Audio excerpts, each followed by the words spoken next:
ਤੁਸੀਂ ਵੇਖ ਰਹੇ ਹੋ ਡੇਲੀ ਪੋਸਟ ਪੰਜਾਬੀ। ਇਸ ਵਕਤ ਦੀ ਵੱਡੀ ਖਬਰ ਦੇ ਮੁਤਾਬਿਕ ਦੱਸ ਦਈਏ ਕਿ ਸਿੱਖਾਂ ਨਾਲ ਸੰਬੰਧਿਤ ਇਹ ਖਬਰ ਹੈ ਤੇ ਵੱਡੀ ਅਪਡੇਟ ਹੈ ਸਿੱਖਾਂ ਦੇ ਲਈ। ਦੱਸ ਦਈਏ ਕਿ ਪੈਸੇਂਜਰਸ ਦੇ ਲਈ ਜਿਹੜਾ ਕਿਰਪਾਨ ਜਿਹੜੀ ਲਗਾਈ ਜਾਣ ਦੀ ਪਾਬੰਦੀ ਦੱਸੀ ਜਾ ਰਹੀ ਸੀ ਤੇ ਹੁਣ ਕਿਰਪਾਨ ਤੇ ਲਗਾਈ ਹੋਈ ਪਾਬੰਦੀ ਜਿਹੜੀ ਹੈ ਹਟਾ ਦਿੱਤੀ ਗਈ ਹੈ। ਹਾਲਾਂਕਿ ਜਿਹੜੀ ਘਰੇਲੂ ਉਡਾਣਾ ਸੀ ਉਸ ਦੇ ਵਿੱਚ ਜਿਹੜੀ ਹੈ ਦੱਸਿਆ ਜਾ ਰਿਹਾ ਸੀ ਕਿ ਕਿਰਪਾਨਾਂ ਜਿਹੜੀਆਂ ਲੈ ਕੇ ਜਾਣ ਦੀ ਮਨਜ਼ੂਰੀ ਨਹੀਂ ਸੀ ਤੇ ਹੁਣ ਇਹ ਮਨਜ਼ੂਰੀ ਜਿਹੜੀ ਹੈ ਦੇ ਦਿੱਤੀ ਗਈ ਹੈ ਤੇ ਕਿਰਪਾਨਾਂ ਤੇ ਲੱਗੀ ਪਾਬੰਦੀ ਵੀ ਹਟਾ ਦਿੱਤੀ ਗਈ ਹੈ। ਹਾਲਾਂਕਿ ਮਨਜਿੰਦਰ ਸਿੰਘ ਸਿਰਸਾ ਦੇ ਵੱਲੋਂ ਇਹ ਟਵੀਟ ਕਰਕੇ ਜਾਣਕਾਰੀ ਸਾਂਝੀ ਕੀਤੀ ਜਾਂਦੀ ਹੈ ਤੇ ਟਵੀਟ ਦੇ ਵਿੱਚ ਉਹ ਲਿਖਦੇ ਨੇ ਕਿ ਕਿਰਪਾਨਾਂ ਤੇ ਲੱਗੀ ਪਾਬੰਦੀ ਜਿਹੜੀ ਹੈ ਹਟਾ ਦਿੱਤੀ ਗਈ ਹੈ। ਹਾਲਾਂਕਿ ਘਰੇਲੂ ਉਡਾਨਾਂ ਦੇ ਵਿੱਚ ਕਿਰਪਾਨ ਤੇ ਪਾਬੰਦੀ ਲਗਾਈ ਗਈ ਸੀ ਪਹਿਲਾਂ ਤੇ ਹੁਣ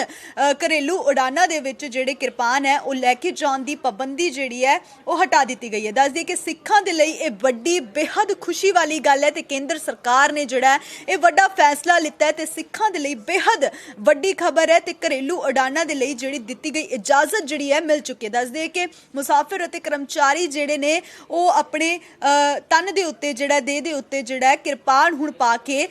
ਉਡਾਨਾਂ ਦੇ ਵਿੱਚ ਜਾ ਸਕਦੇ ਨੇ, ਯਾਨੀ ਕਿ ਹਵਾਈ ਉਡਾਨ ਦੇ ਵਿੱਚ ਜਿਹੜਾ ਉਹ ਸਫ਼ਰ ਕਰ ਸਕਦੇ ਨੇ। ਹਾਲਾਂਕਿ ਇਹ ਪਹਿਲਾਂ ਮਨਾਹੀ ਕੀਤੀ ਗਈ ਸੀ ਕੇਂਦਰ ਸਰਕਾਰ ਦੇ ਵੱਲੋਂ ਵੀ ਤੇ ਹੁਣ ਘਰੇਲੂ ਉਡਾਨਾਂ ਦੇ ਵਿੱਚ ਜਿਹੜਾ ਨੇ ਮੁਸਾਫਿਰ ਤੇ ਕਰਮਚਾਰੀ ਵੀ ਜਿਹੜੇ ਨੇ ਉਹ ਕਿਰਪਾਨ ਪਾ ਕੇ ਜਾ ਸਕਦੇ ਨੇ। ਹਾਲਾਂਕਿ 9 ਇੰਚ ਤੱਕ ਦੀ ਕਿਰਪਾਨ ਪਹਿਨਣ ਦੀ ਮਨਜ਼ੂਰੀ ਦਿੱਤੀ ਗਈ ਹੈ ਤੇ ਇਹ ਵੀ ਜਿਹੜਾ ਜਾਰੀ ਕੀਤਾ ਗਿਆ ਹੈ ਕਿ ਸੈਕਸ਼ਨ 14(1)(a) ਤੇ ਸੈਕਸ਼ਨ 5(a) ਦੇ ਮੁਤਾਬਿਕ, ਯਾਨੀ ਕਿ ਆਰਟੀਕਲ 1934 ਦੇ ਮੁਤਾਬਿਕ ਜਿਹੜਾ ਇਸ ਦੇ ਵਿੱਚ ਰੂਲ ਦੇ ਵਿੱਚ ਬਦਲਾਵ ਕੀਤਾ ਗਿਆ ਤੇ ਹੁਣ ਕਿਰਪਾਨ ਜਿਹੜੀ ਹੈ ਸਿੱਖ ਪੈਸੇਂਜਰਸ ਵੱਲੋਂ ਜਿਹੜਾ ਘਰੇਲੂ ਉਡਾਨਾਂ ਦੇ ਵਿੱਚ ਪਾ ਕੇ ਜਾਣ ਦੀ ਮਨਜ਼ੂਰੀ ਦੇ ਦਿੱਤੀ ਗਈ ਹੈ। ਹਾਲਾਂਕਿ ਮਨਜਿੰਦਰ ਸਿਰਸਾ ਨੇ ਇਸ ਤੇ ਵੱਡਾ ਟਵੀਟ ਕਰਿਆ ਤੇ ਟਵੀਟ ਕਰਕੇ ਵੀ ਇਹ ਜਾਣਕਾਰੀ ਸਾਂਝੀ ਕੀਤੀ, ਇੱਕ ਪੱਤਰ ਵੀ ਜਾਰੀ ਕੀਤਾ ਜਿਸ ਦੇ ਵਿੱਚ ਆਰਟੀਕਲ ਦੀ ਪੂਰੀ ਜਾਣਕਾਰੀ ਪੂਰਾ ਵੇਰਵਾ ਦਿੱਤਾ ਗਿਆ ਕਿਸ ਕਦਰ ਜਿਹੜਾ ਇਸ ਆਰਟੀਕਲ ਦੇ ਵਿੱਚ ਸੋਧ ਹੁੰਦਾ ਤੇ ਉਸ ਤੋਂ ਬਾਅਦ ਘਰੇਲੂ ਉਡਾਨਾਂ ਦੇ ਵਿੱਚ ਕਿਰਪਾਨ ਤੇ ਲੱਗੀ ਪਾਬੰਦੀ ਜਿਹੜੀ ਹੈ ਹਟਾ ਦਿੱਤੀ ਜਾਂਦੀ ਹੈ। ਹਾਲਾਂਕਿ ਇਸ ਦਾ ਇੱਕ ਕਿਰਪਾਨ ਇਹ ਵੀ ਦੱਸਿਆ ਗਿਆ ਕਿ 9 ਇੰਚ ਤੱਕ ਦੀ ਸਿਰਫ ਕਿਰਪਾਨ ਪਾਉਣ ਦੀ ਮਨਜ਼ੂਰੀ ਦਿੱਤੀ ਗਈ ਹੈ, ਉਸ ਤੋਂ ਵੱਧ ਦੀ ਲੰਮੀ ਜਿਹੜੀ ਕਿਰਪਾਨ ਹੈ ਉਹ ਵੇਅਰ ਕਰਨ ਦੀ ਇਜਾਜ਼ਤ ਨਹੀਂ ਹੈ। ਪਰ ਦੱਸ ਦਈਏ ਕਿ ਮੁਸਾਫਰਾਂ ਤੇ ਕਰਮਚਾਰੀ ਜਿਹੜੇ ਨੇ ਉਹ ਹੁਣ ਕਿਰਪਾਨ ਪਹਿਨ ਸਕਣਗੇ, ਯਾਨੀ ਕਿ ਘਰੇਲੂ ਉਡਾਨਾਂ ਦੇ ਵਿੱਚ ਜੇਕਰ ਤੁਸੀਂ ਹਵਾਈ ਯਾਤਰਾ ਕਰਦੇ ਹੋ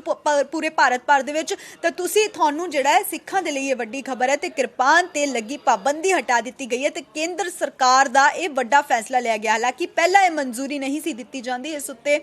ਪਹਿਲਾਂ ਜਿਹੜਾ ਕੋਰਟ ਦੇ ਵਿੱਚ ਪੇਸ਼ੀ ਹੁੰਦੀ ਤੇ ਉਸ ਤੋਂ ਬਾਅਦ ਇਹ ਵੱਡਾ ਆਰਟੀਕਲ ਦੇ ਵਿੱਚ ਸੋਧ ਕੀਤਾ ਜਾਂਦਾ ਹੈ, ਸੰਵਿਧਾਨ ਦੇ ਵਿੱਚ ਸੋਧ ਕੀਤਾ ਜਾਂਦਾ ਤੇ ਉਸ ਤੋਂ ਬਾਅਦ ਜਿਹੜਾ ਹੁਣ ਕਿਰਪਾਨ ਪਾਉਣ ਦੀ ਇਜਾਜ਼ਤ ਜਿਹੜੀ ਹੈ ਸਿੱਖ ਕਰਮਚਾਰੀਆਂ ਜਾਂ ਫਿਰ ਮੁਸਾਫਰਾਂ ਨੂੰ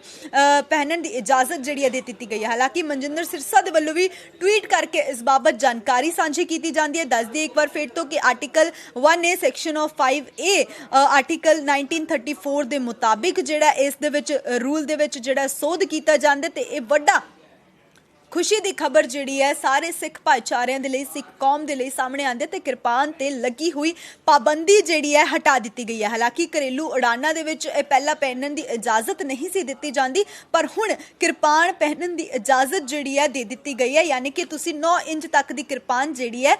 ਘਰੇਲੂ ਉਡਾਨਾਂ ਦੇ ਵਿੱਚ ਪਾ ਕੇ ਜਾ ਸਕਦੇ ਹੋ। ਇਹ ਵੱਡਾ ਟਵੀਟ ਕਰਕੇ ਵੀ ਹਾਲਾਂਕਿ ਇਸ ਦੀ ਜਾਣਕਾਰੀ ਦਿੱਤੀ ਗਈ ਹੈ ਤੇ ਕਿਰਪਾਨ ਨੂੰ ਲੈ ਕੇ ਕੇਂਦਰ ਸਰਕਾਰ ਦਾ ਵੱਡਾ ਫੈਸਲਾ ਸਾਹਮਣੇ ਆਉਂਦਾ ਤੇ ਹੁਣ ਤੁਸੀਂ ਸਿੱਖ ਭਾਈਚਾਰੇ ਯਾਨੀ ਕਿ ਮੁਸਾਫਿਰ ਜਾਂ ਫਿਰ ਬਾਕੀ ਸਾਰੇ ਕਰਮਚਾਰੀ ਵੀ ਜਿਹੜੇ ਨੇ ਕਿਰਪਾਨ ਪਹਿਨ ਕੇ ਜਿਹੜਾ ਘਰੇਲੂ ਉਡਾਨਾਂ ਦੇ ਵਿੱਚ